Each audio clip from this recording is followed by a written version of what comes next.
Hey there guys, Rising Star PF2e here, and today we're going to check out, in my opinion, the most important rules of PF2e, the most important pages in GM Core, and it really outlines and tells us how do we learn and use all of these other rules, all the other stuff that we learn about the system in these pages. What expectations should GMs and players have in certain things? What is the go-to tools to use in those situations? And what does the system say about some of these things? I feel that these pages 9 to 22 of the GM Core are vital and everybody should read them, but more than that, internalize them, because it really outlines the attitude that everybody can follow to have success as either a GM or a player. They outline the collaborative, fun, and positive intentions of the system, its creators, and how everybody should attempt to approach it. Most people skip this wisdom despite it being at the front of the book. Before I go over it all, here's just a couple little takeaways from this video, just 3 of them. 1. Groups, especially online, do not do enough off-session gaming, and most groups would benefit from spending more time communicating, role-playing, and bonding outside just the 4-hour game time that is suggested by the system. Discussing plans before a session, doing shopping between sessions when possible, etc. Role-playing requires context and familiarity. 2. The GM does not hold the sole responsibility of the rules on their shoulders, and groups should be focused on making rules in the direction of their games a collaborative discussion and experience, from rules to adjudications to anything else. The GM simply has the right to make a call. Groups should help each other. GMs should always have fun. 3. PF2e is not a hard rule system. It's something I've tried to show through this channel while also trying to respect the rules themselves, because yes, they are vast and there's quite many small little paragraphs that all work together. A lot of that stuff though, a lot of what this channel talks about, the reason I made this channel is under an assumption, much like most of the system, is that most people have read and internalized the front pages of the book rather than the later sections of the book. In my experience, that is not the realistic case that we are in most of the time. A lot of groups do not read the front part of the book before they go to the later parts of the book. PF2e is not a hard rule system, and despite its tables, is actually highly improvisational. It's a game where you basically have to interpret things. Pathfinder Society organized play is just as varied as most home games are, or at least should be, the way all of it is written. With those 3 things sort of out of the way, now let's see what the actual book says, and see what I'm sort of yakking on about here. I want you to really listen to these yellow highlighted points especially. So this dark green here is more GM-focused discussions. This gold here signifies golden information for both players and GMs. I want you to really look at these. And these black ones at times signify sort of blocks of somewhat skippable text or examples. Just little things also for my pacing as I read through. You can mostly ignore these black ones. The red ones are obviously bad. And this special blue over here just signifies something special, some other note to be had about it. Occasionally I have some special highlighting as well, such as this orange to show sort of what's expected, middle, and bad, for instance. One of the greatest challenges in gaming is scheduling a time for everyone to get together and play.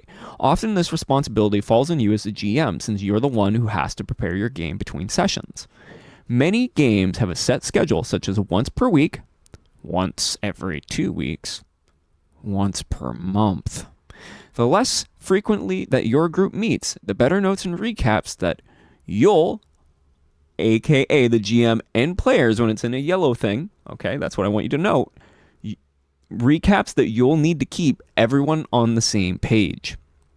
A typical game session lasts about 4 hours, though some groups do hold 2-hour sessions or play marathon games. If you're not doing a campaign, like adventures as well, it's perfectly fine to not be doing 3 or 4 hours. But less than 2 hours usually isn't enough time to get much done in most Pathfinder campaigns, which is why I said in campaigns. At the bottom here, it just mentions having a session 0, and somewhat explains what it is. Really, session 0s should be, for me at least, usually I really like multi-session 0s, or pre-sessions, in fact, to add on to a product, but that's a completely different topic. Running a session, GM Core page 10. During a session, you're in charge of keeping the game's action moving, managing the different modes of play, fielding questions, and making rule decisions. You're the interface between the rules and the imagined world you and the other players share. It's up to you to establish what's true in the world, but you don't do this unilaterally. You're informed by the setting's backstory, your preparations, and the suggestions and assumptions the other players bring to the table. Keep in mind that until you announce something, your own plans are subject to change. Always change whatever you envision for a session if a player comes in with an idea that can change it. You'll always determine when PCs and foes need to attempt checks, as well as the consequence of those rolls. Remember, the green is GM more focused stuff. Going on to GM Core page 11, starting a session. Once everyone's ready, get everyone's attention and cover the following topics. Whenever you start a session, recap what happened during the previous sessions. Establish where the characters are at the beginning of this session. Have they been resting since their last challenge? Are they in a hallway? Preparing to raid the next room of a dungeon? Tell players whether their characters had time to rest or recover since the last session. Yes, you can skip a whole bunch of time and do the treat wounds rolls for your players and etc. and then just show it to them after the fact or however you want to do that. You can do that. Remember, when people show up, the point of the game is to have fun. Do everything you can as a GM, I always suggest, to get people into the fun as quickly as possible. It's something I also need to work on very often. Remind players also that they each have one hero point at the start of the session. It is so funny. I skip that all the time. Establish goals. The players should have an idea what they want to do next. This is for players also, though, I would say. They need to have an idea what they want to do next and come to a session with an idea of what they want to do next. The start of a session is the most important of any session, and the start of a campaign is the most important part of any campaign.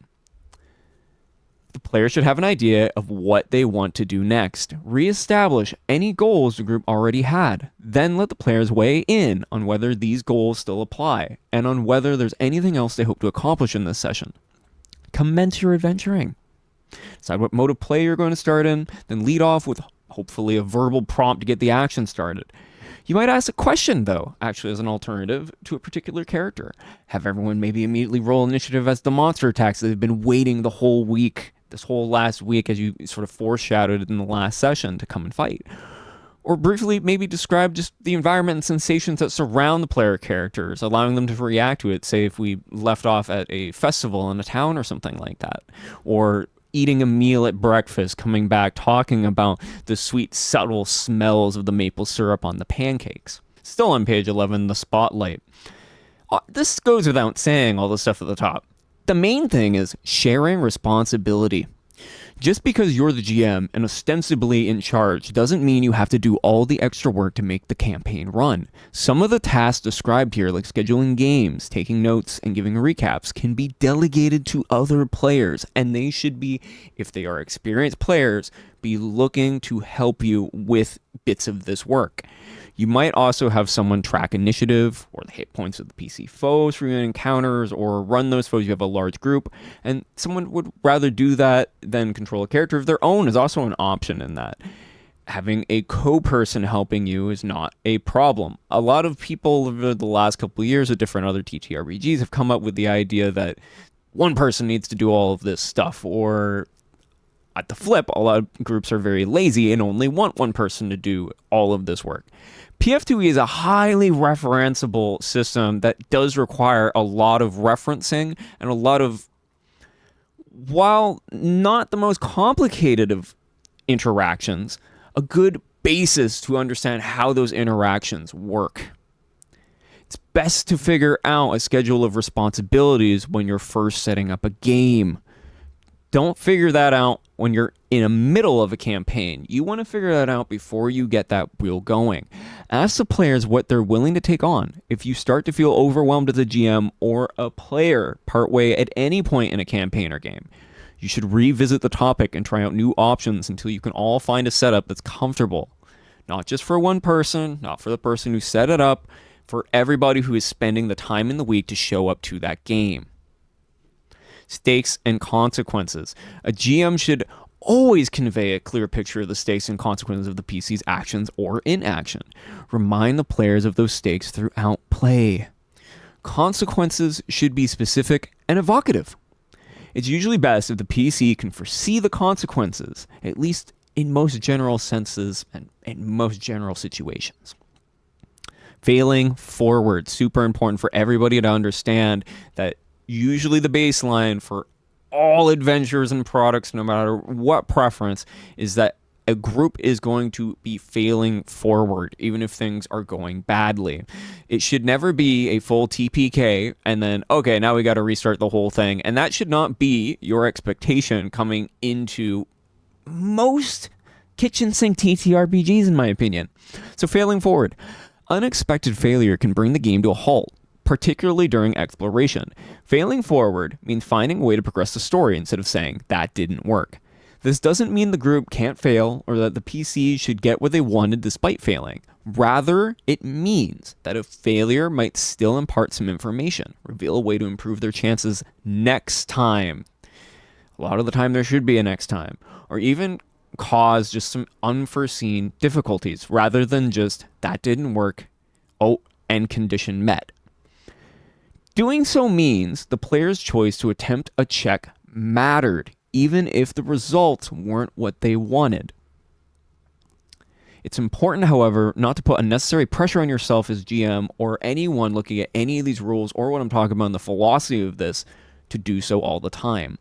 Sometimes you won't know immediately how a PC can fail forward, and in those cases, it's usually best to just move on.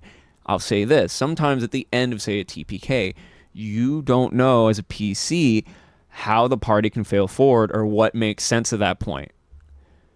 It's okay to move on and let the GM figure it out into next week, and certain ideas of Deus Machina and other such things are a playgroup decision, a social contract, but in many ways, even the official products at certain points in time and some of the various different lore novels that they've made, etc., expect a player party at some point to fail and be in a situation of almost a TPK that turns into not a TPK through the special circumstances and considerations that the group make together to create a story together, which requires everybody to fail forward and understand and appreciate the failing forward, the want of everyone to fail forward, not stop, not go back. The best explanation or side example I could give to that is in music. When you're playing music, say you're a bass player, like what I've done in my life, and you're playing a song and you're in front of people, you play a wrong note. Do you stop and then restart the song, or do you continue playing regardless? The best musicians in the world are not the people who can play every single note perfectly and etc. The best musicians and the best musical moments are a mistake that you're able to turn into something that is not a mistake whatsoever, or the ability to fail forward as a musician and be professional about it. Role-playing, TTRPGs, and etc., and your own expectations of how hard the rules are or the start and stop of the campaign should be secondary to the fun of everybody else. That is more what failing forward is about. Finally, we move on to GM Core page 12. Improvisation. As a GM, you often make things up on the fly. When an issue seems to pertain to the story, though, instead of the rules, ask yourself the following questions, okay, GMs? Ask yourself, go through these 4 things here if it's story related. Does something already established in our story so far tell me what should happen here? Does something feel right in my heart and it's pulling me, this material, this preparation done, it's pulling me towards that? What would the NPC's personality lead them to do in this situation? What does the player expect to happen also as a result of any of these other decisions? What best fits the themes of our story and what we've already established or where we want to go all together? You might not have a good answer for every question, but asking them can inspire useful solutions. Also, asking your players sometimes, what do you think? How do you think X should react? And creating a conversation is way more fun and interesting than leaving it up to a roll of a dice and just a check or etc. and is the basis of all improvisation, which is why it's here at 12 here.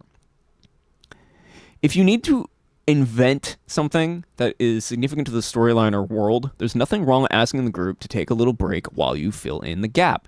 PF2e is a big, hefty game, and another thing is GMs do not take enough breaks. When you are unsure or you have the question of, I don't know, there's nothing wrong with occasionally taking a break to fill in the gap. If it's not particularly significant and you can't come up with anything more compelling though, it's also okay to just say nothing happens and move on. Nothing wrong with that. Often a player will ask, what happens when I do that? This is a good indicator that the player expects that what they've done or that question may draw a reaction from an NPC or the environment around them. This is something for GMs and players. When you see your fellow player interested or looking at something, don't just go to, but I had something I want to say. Me.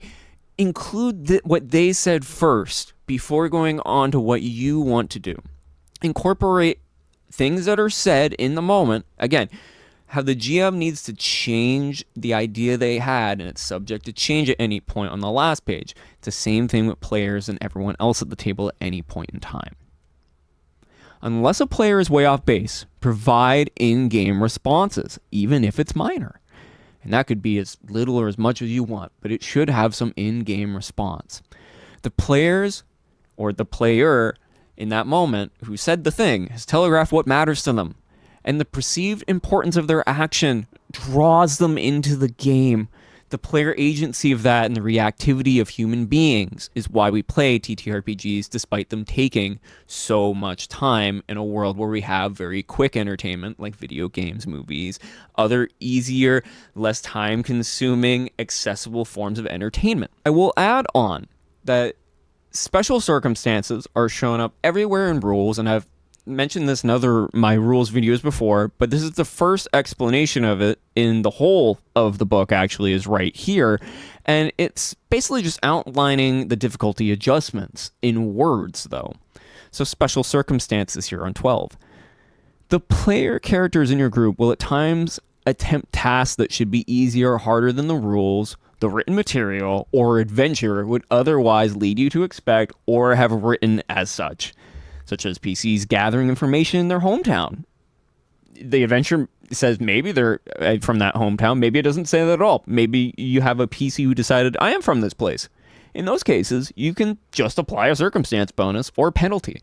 Usually it's +1 or -1 for a minor but significant circumstance. But you can adjust this bonus or penalty to +2 or -2 for a major circumstance. The maximum being +4 or -4. But that should only apply if someone has an overwhelming advantage or is trying something extremely unlikely but not quite impossible.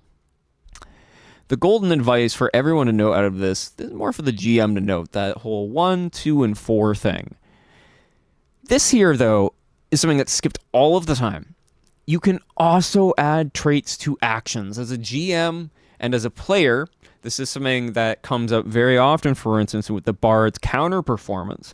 It's somewhat expected for you to adjudicate traits at times on actions when it makes sense.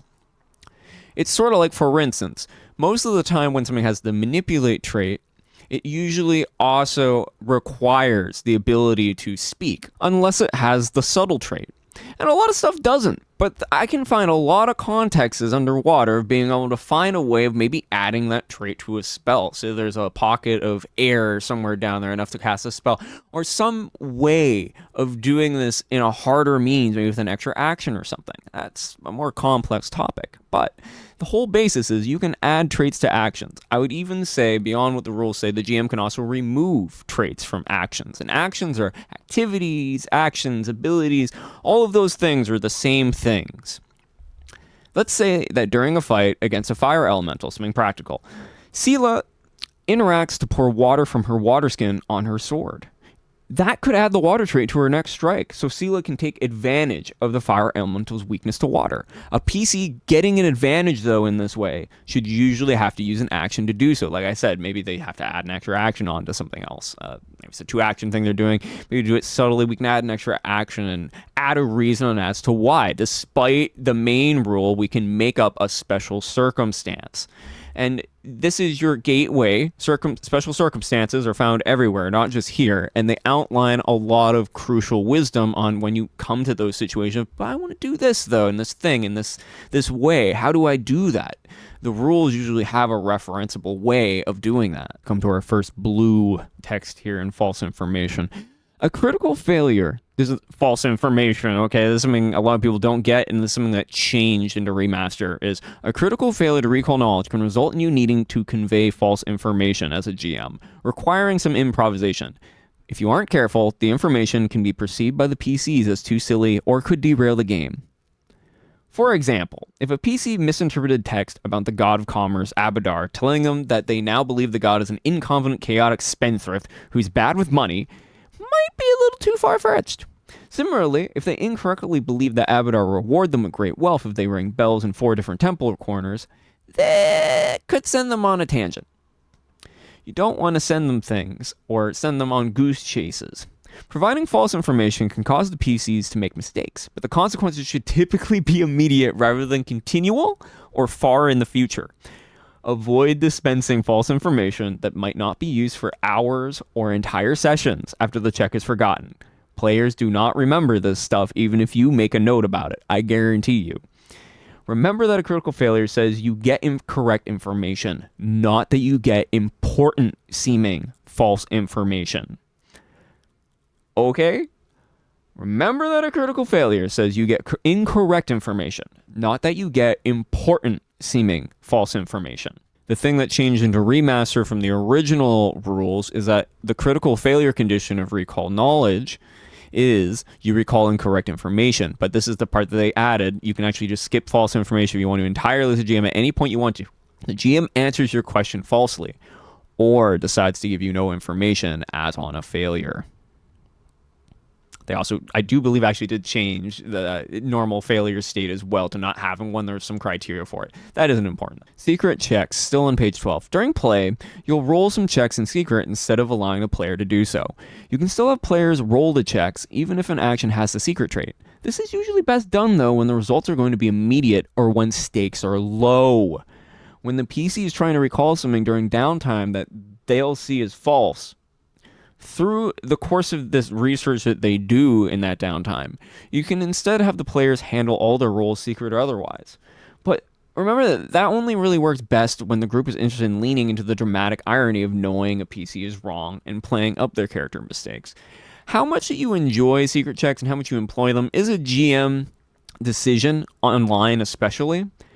However, I will say in real life, and at most tables, the secret check, especially for stealth and etc., has a reason to be there. And a really good saying that Ron the Rules Lawyer came up with not too long ago, well, he didn't come up with it, he mentioned it in a video, was you shouldn't take down a fence before you realize why it was put up. Continuing, metagaming on page 13. Some metagaming results naturally from play and is wise to disregard. The wizard aiming a fireball precisely enough to include 3 enemies in the very edge of the spell's area is probably unrealistic, but isn't that disruptive to play. No one gives a crap. Things get more questionable, though, if the player says something like, that's a Rakasha, so don't use divine spells against it because the player knows that and blah, blah, blah, regardless of whether their character has encountered one before or seen it before at all or knows anything about it. Each group is different, and the assumption of what the character knows varies, however. For instance, if I played a high-level thaumaturge, even despite not doing a recall knowledge, if a GM said, you know what, you've hunted all kinds of monsters, this thing is so related to this thing that was in your backstory anyways, like, I'm going to say that you at least have a basic idea. That's okay. And as the GM, I would actually say this as well, is that's a fantastic tool, especially for people who are really rules light. Don't feel like you can't go against some of these red things a little bit, just a little bit to help certain people. If metagaming at your table, though, as a GM gets out of hand, you might use some gentle reminders like, I'm not sure your character is aware of that. Or can you explain your character's thinking when they do that? Like, what are you thinking when you're doing it? I just want to know. Like, I just want to know for myself here, just like sculpt this scene. I'll even not, don't apologize when you ask someone to clarify something. Just sort of say it, but then be like, it's for the story. I'm trying to understand. Like, feel me out, bro. Like, vibe with me here is what you're trying to do when you have these questions. Like this whole line right here. Do it from a perspective of vibe out with me, man. Like, let's explore that. Let's take a minute here. What's going on here? Like, not in a accusatory way, maybe even like I just said it, but more like, vibe with me, bro. If the problem persists, see the guidelines mentioned in the problematic player section on page 18. Don't you worry, we are getting there. Something that's skipped way too often is a tool that needs to be used more by online players, especially by, I'd say, all modern TTRPG players and all hobbyists who want to work together, like musicians, for instance, or anybody who wants to work and collaborate with somebody else. You should be having off-session gaming time.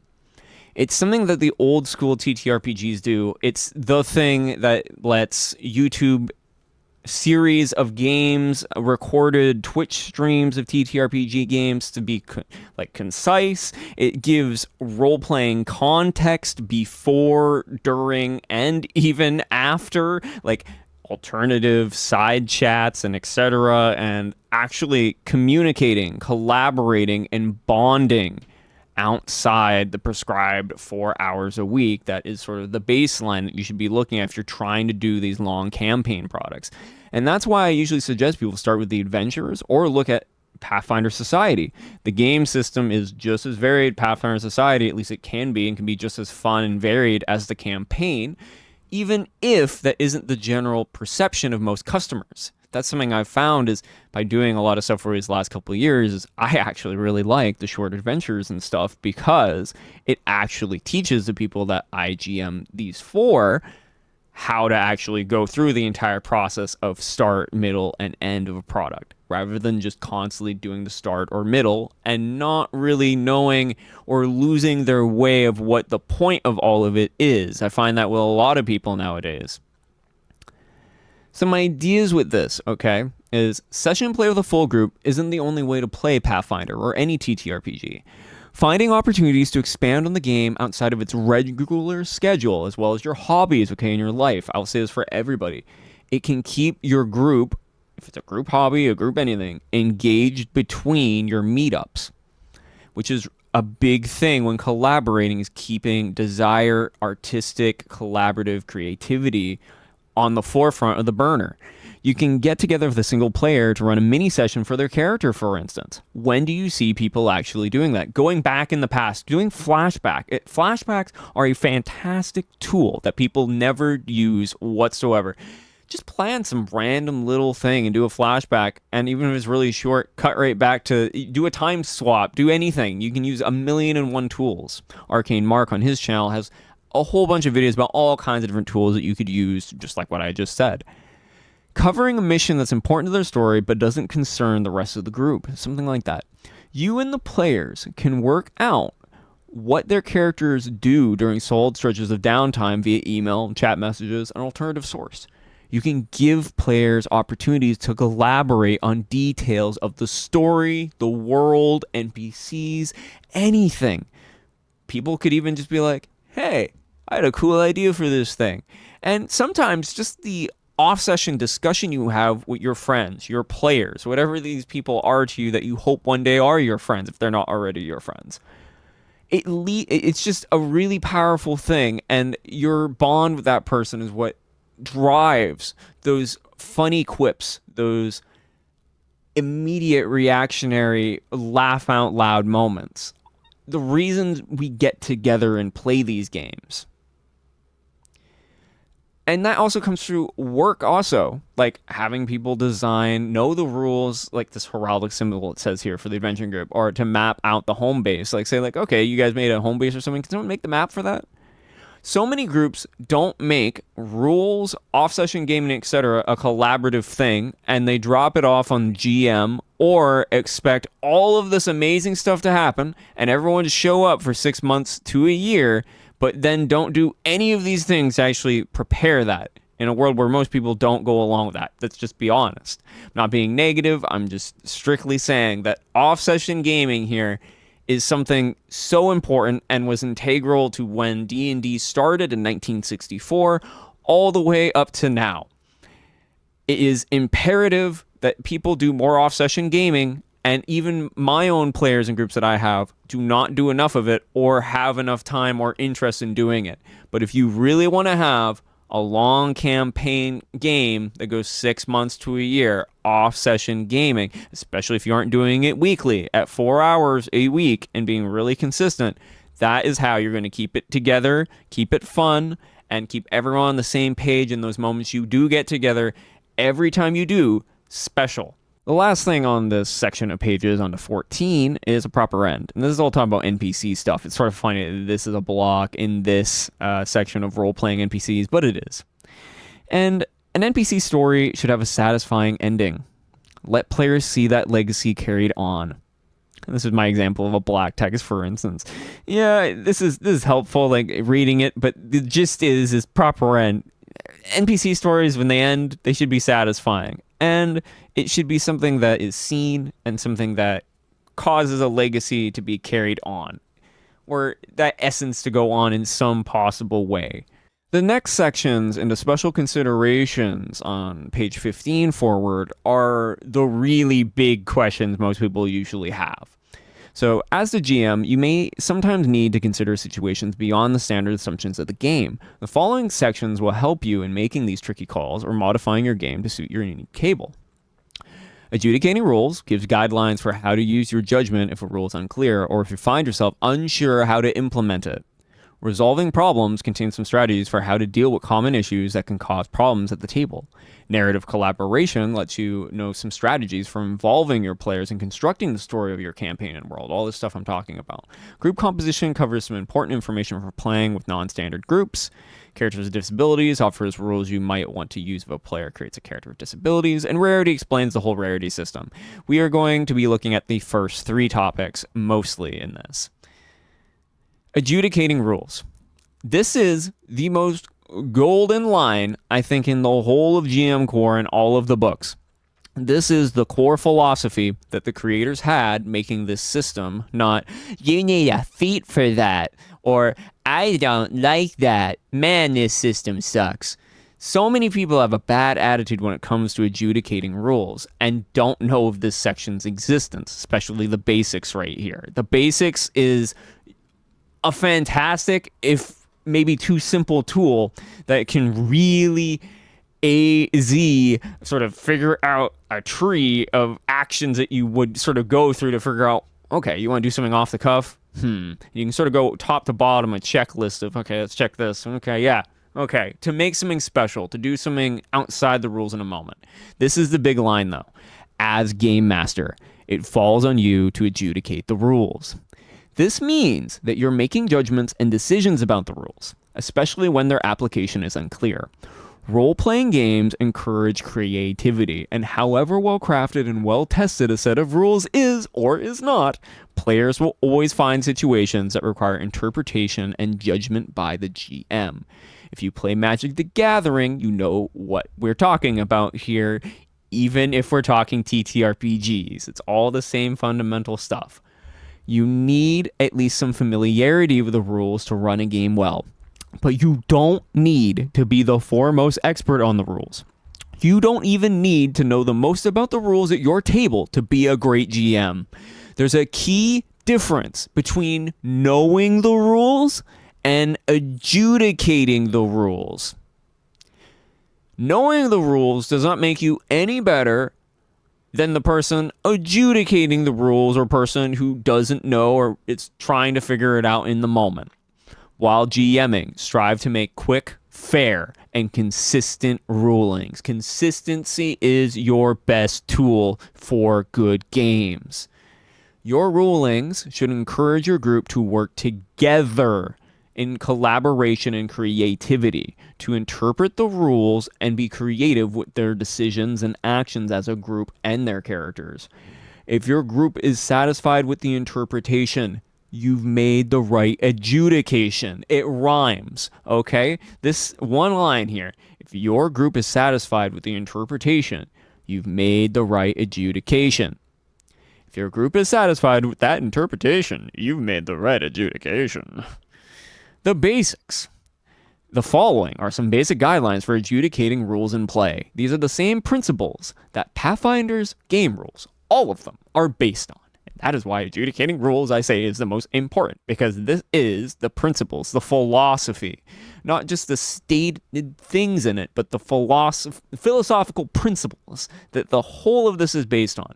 And this checklist here, it says you might want to keep printouts of these guidelines and the DC guidelines for quick reference, especially this. If you're really new, even I, honestly, should probably print this out and have it right there, just right next to me all of the time. And we should be looking to know the rules so that we can identify and create special moments while still respecting those rules. Again, don't take down a fence until you understand why the fence was put up. But that doesn't mean don't ever tear down the fence, because if you know what's going on, that is the whole point of why the fence exists, is so you can learn how the fence works, why it exists before you take it out. It's there because the designers have already troubleshooted and whacked their heads together for many years and came to the decision that that's how that should sort of be. Okay?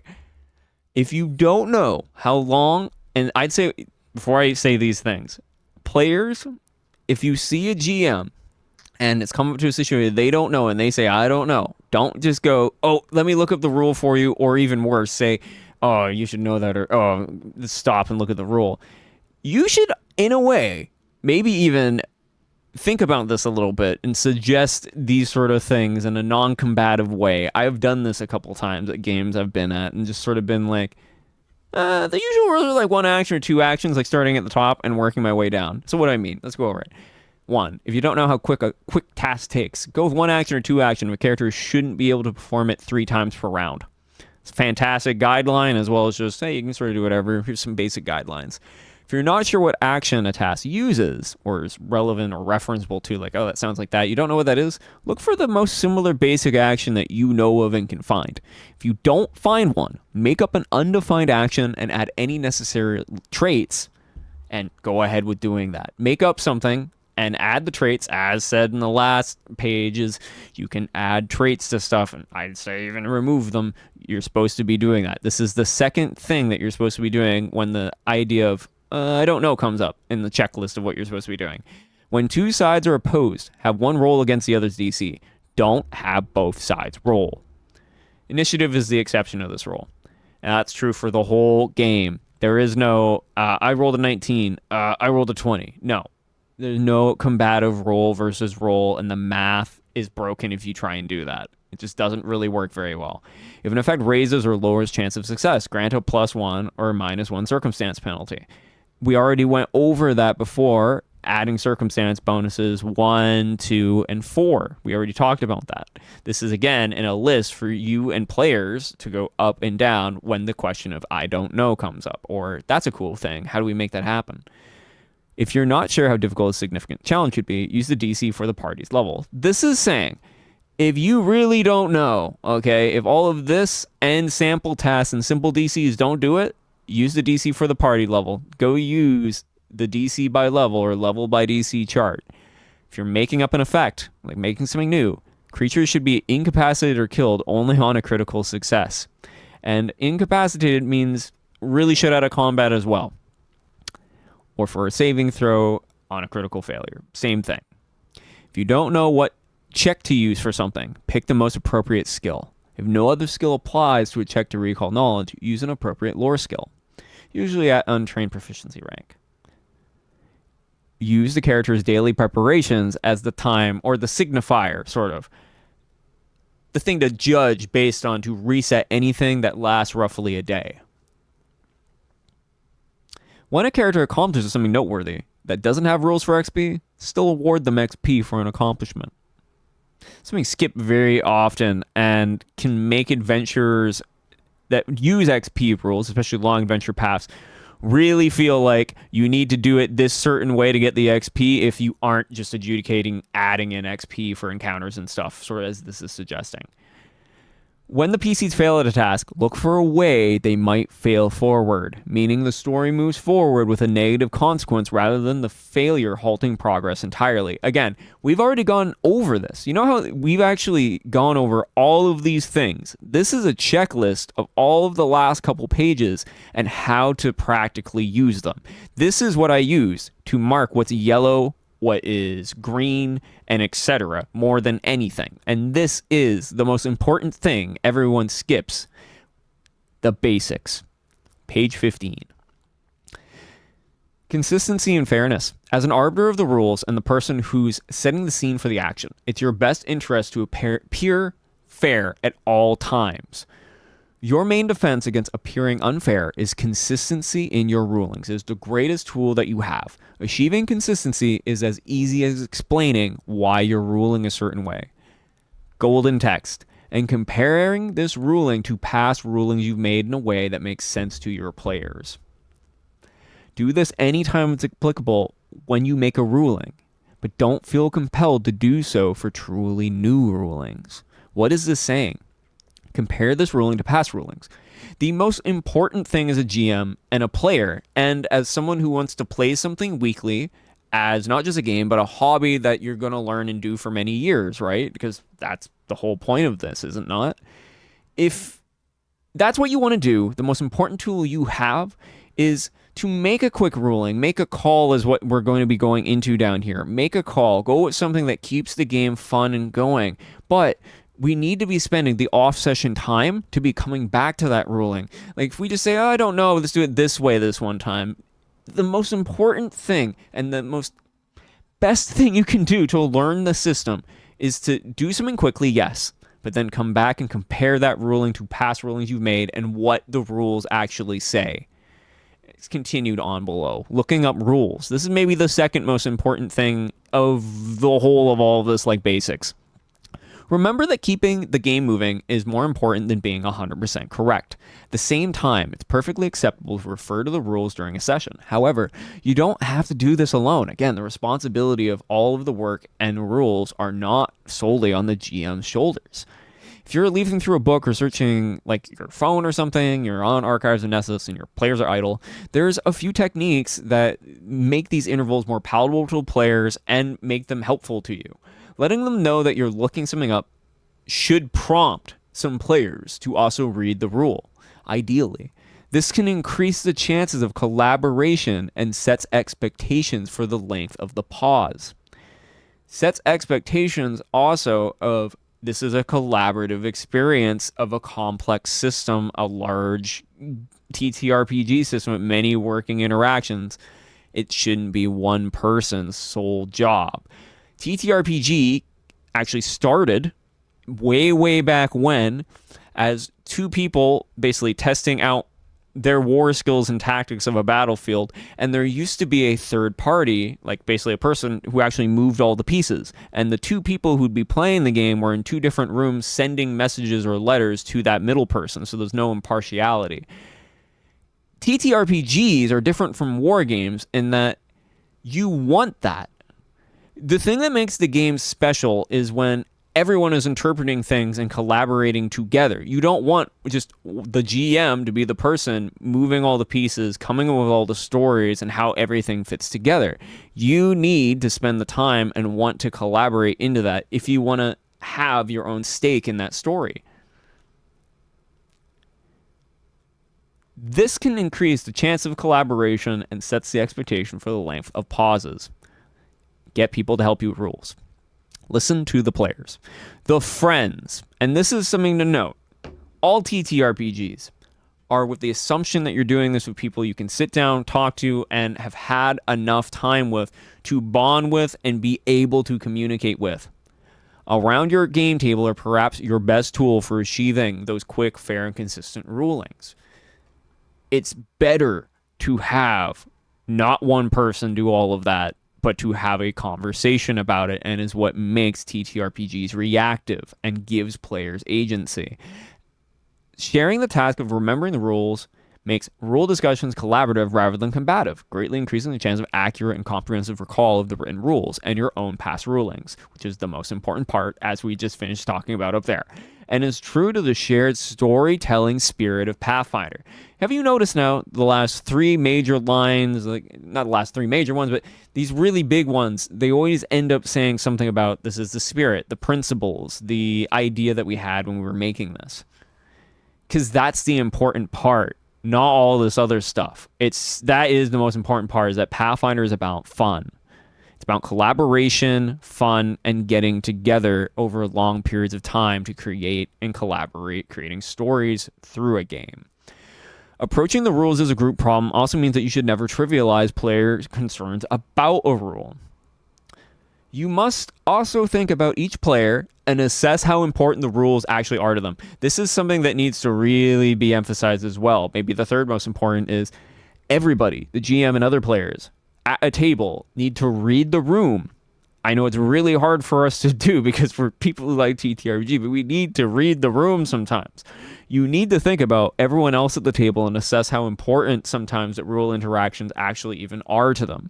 For instance, like my videos on Force Open and how like, oh, you do it this way, but really it's just striking the door. There's nothing wrong with just saying striking the door, for instance, or all these different topics that I have. There's nothing wrong with just going past them. As we've already talked about, the first page of GM Core telling you don't worry about these things too much and has given us fantastic guidelines for a chill experience, in my opinion.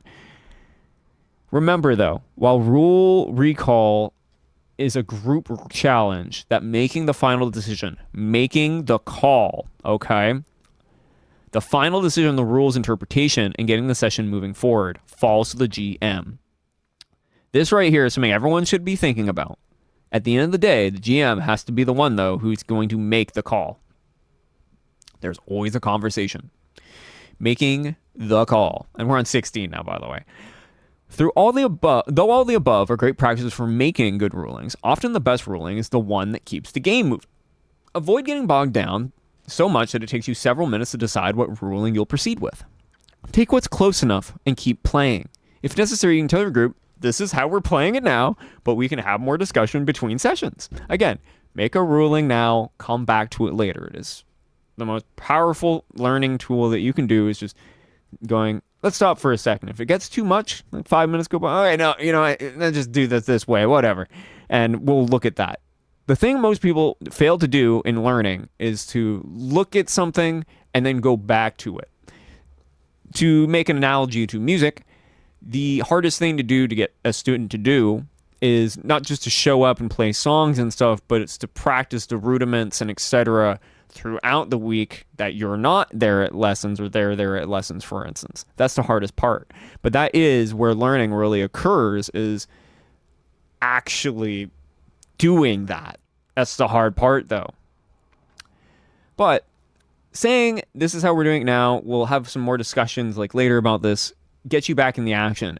And it puts a clear stamp on the fact that this is your decision at the moment and empowers players with permission to express their opinions on a ruling at a later time. Really, everyone should be able to say it even at the time, too. You should feel that one out. When in doubt, rule in favor of the player's requests and then review the situation later. Again, review the situation later. Review the situation later. Review the situation later. Put it on your forehead. Review that situation later. There's nothing wrong with that, but you must review it. You must review it. You must look at it. Don't go week after week making the wrong call and then never going back to review that call you were unsure of. That is not a good way to learn anything. And I wish that I did that when I was learning all of my TTRPGs many years ago. Take time for those reviews, damn it. When you make a decision you're not sure about, look back over it at the end of a session or between sessions. Everybody should be doing that if you're unsure. Everyone should. Not just, oh, I went and looked at a video. No, I mean, like, really sit down. If you're really unsure about something, that's the thing you need to learn. If you're really bad at something, that's the thing you need to learn, at least in this context. You might change your mind as a GM, and there's nothing wrong with that either. You might even change your mind how you feel about things. This whole channel I have here, Rising Star PF2e, is all about all these things that I've learned. And I've changed my mind on every one of the topics that I've made a video about, including this one today. I did not read these pages for probably 2 years, and it led me to not really taking in the rest of the system. These pages are so important and set the precedent of everything that comes forward, and I wish I knew that.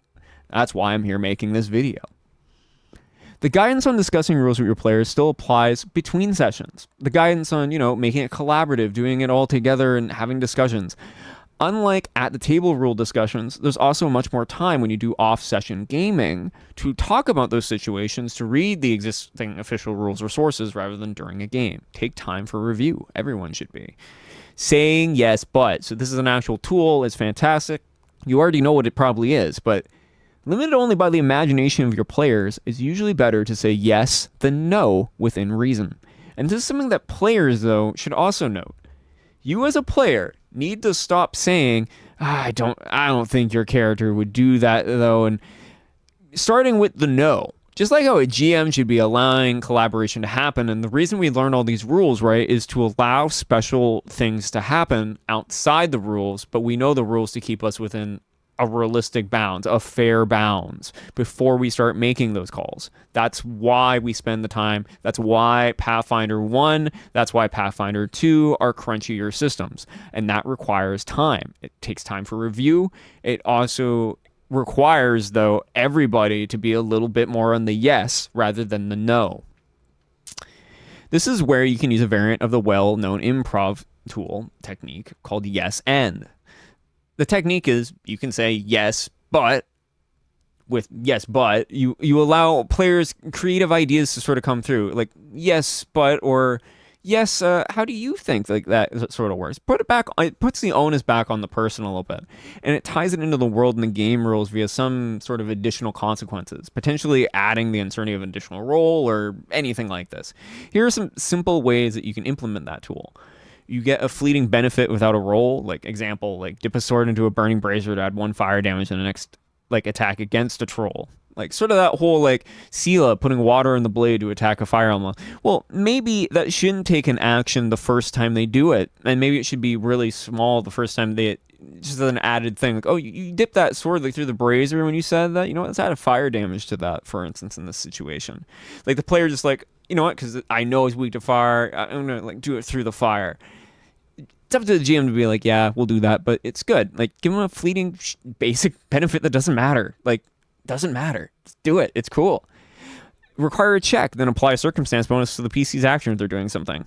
Require a check, then apply a circumstance penalty or condition to a foe, for instance. An example is throw a barrel over a monster's head, for example. Require an attack roll or skill check to deal minor damage and gain another benefit. Examples, jump from a high elevation down onto a foe for a small amount of extra damage, potentially knocking the foe prone, throwing sand in an opponent's eyes. There's rules for falling, for instance, and it has set parameters for that, but you might actually add on an additional small amount of damage if the player sort of came up with a cool way of doing that and has added into this check, and you can just add those little accoutrements to it. You might require a directed attack against an object and then allow foes to attempt saving throws against the object's effect at a DC you choose, for instance. All kinds of examples. Another powerful tool you can use to help you say yes but when you're unsure of how the game impact is to allow the idea just to work one time. You don't need to necessarily come back and let them do these things all the time. Just let something happen one time. There's nothing wrong with that. Letting your players know that this is just a part of your decision, and again, take review and come back. How many times has this said, take review and go back, take review and go back? How often do you see people doing that? I really want people to be doing that. It's something that's really helped me out a lot, which comes down to house rules on 17. You and your players will inevitably come across a rule you disagree with or that runs counter to the theme of your game. Everybody will. The best rule of thumb in these situations is to be slow to change the written rules and quick to revert a problematic ruling or house rule. Note that it's saying problematic ruling, whatever you find problematic, again, because people all disagree with stuff, or a house rule, including problematic rules that are even written in all of this that maybe you disagree with. The simple reason for this is that sticking to the written rules is the easiest way to remain fair and consistent. Again, don't get rid of a fence until you know why it was put up. Exactly. The simple reason is that sticking to the written rules is the easiest way to remain fair and consistent. I'd also argue the easiest way to learn the familiarity required to make a good call when doing that. Resolving problems. When dealing with problems at the table, keep in mind the primary reason to play Pathfinder is to have fun. It literally says it again, is to have fun. And that's true for everyone, player or GM. Playstyle is very personal and individualized. Rarely does a group agree on all things all the time. Solving problems can be as collaborative as the rest of the game, and it's something that most groups skip out on. It's not a good idea for a GM to ignore the players' opinions, but that said, the final decision, again, making the call, is a problem that rests with you.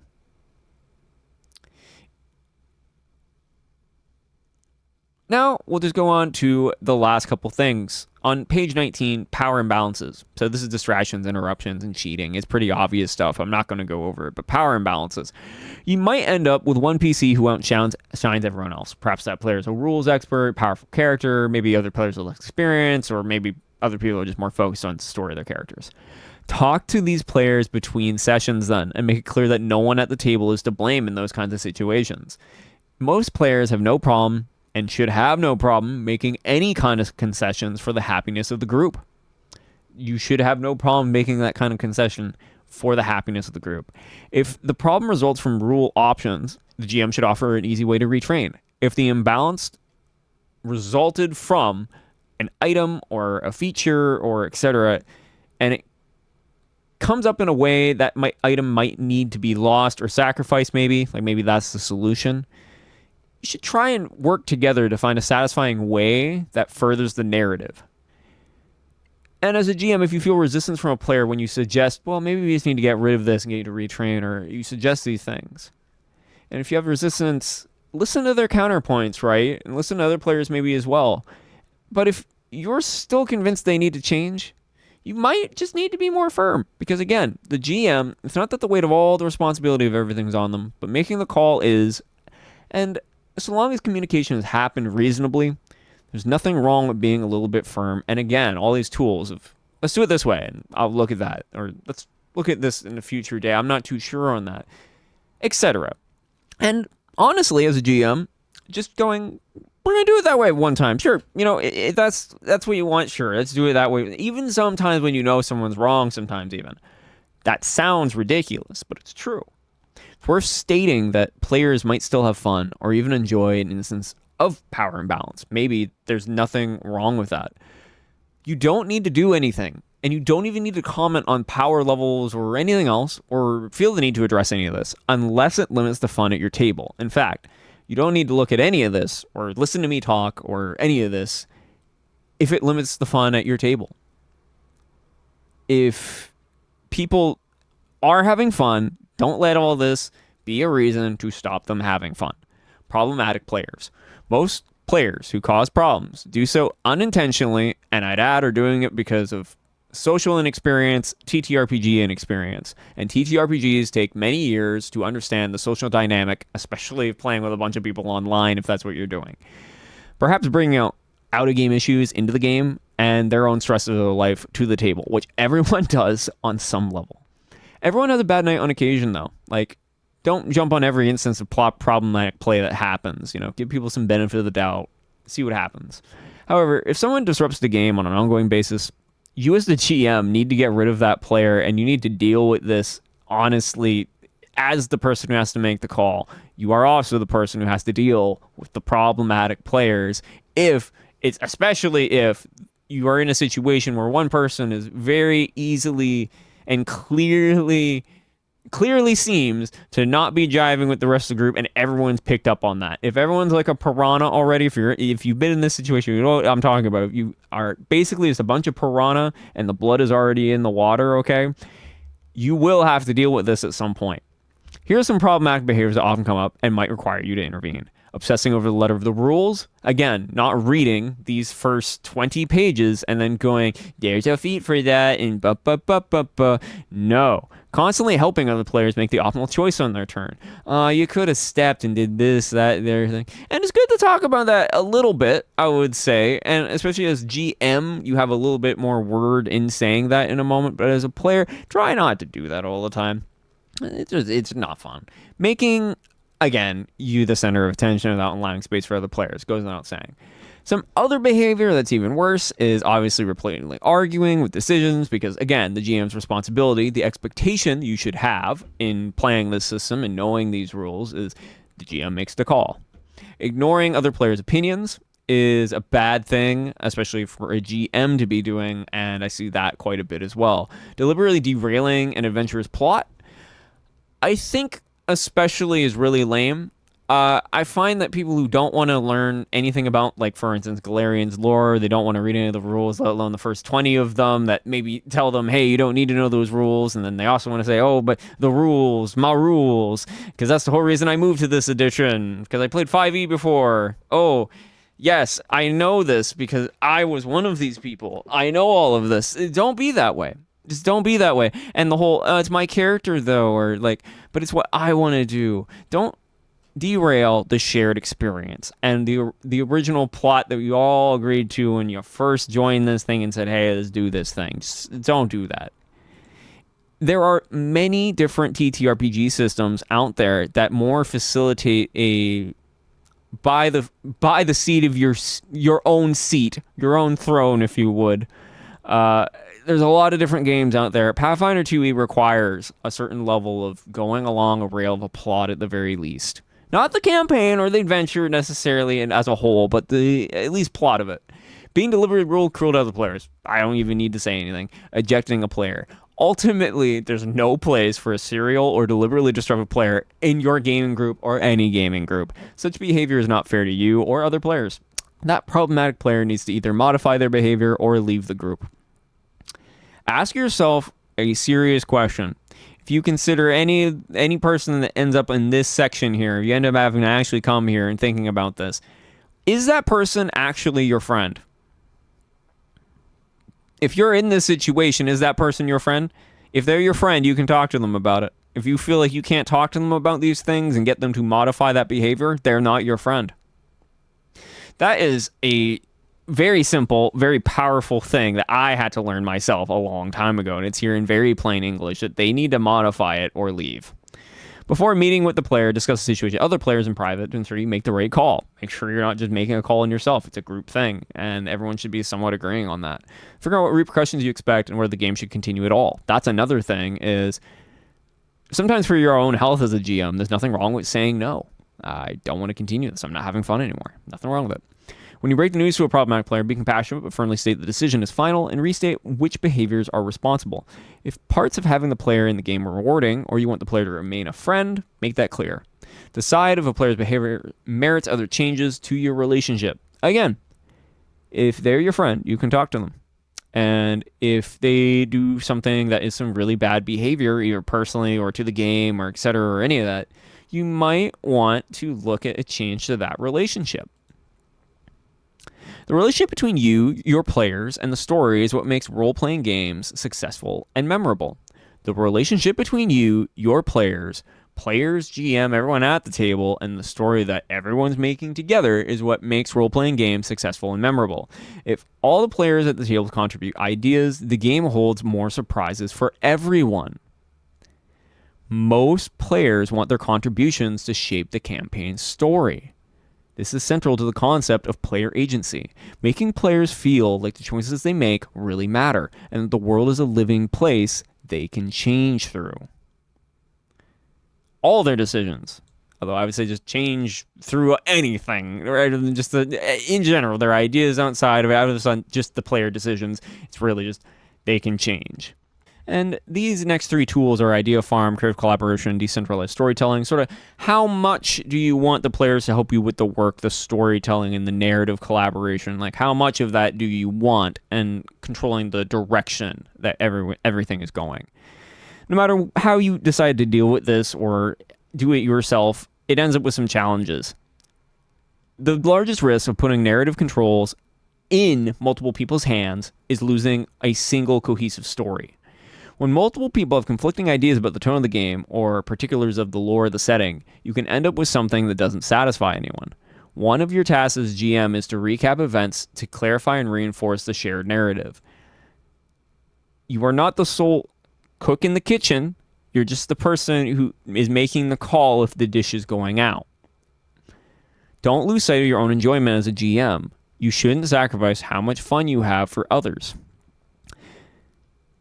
And this is just a point about story points and another tool you could use. Like, here, you get the GM hat. This is a bunch of stuff, sort of the disability stuff and stuff we aren't actually going over.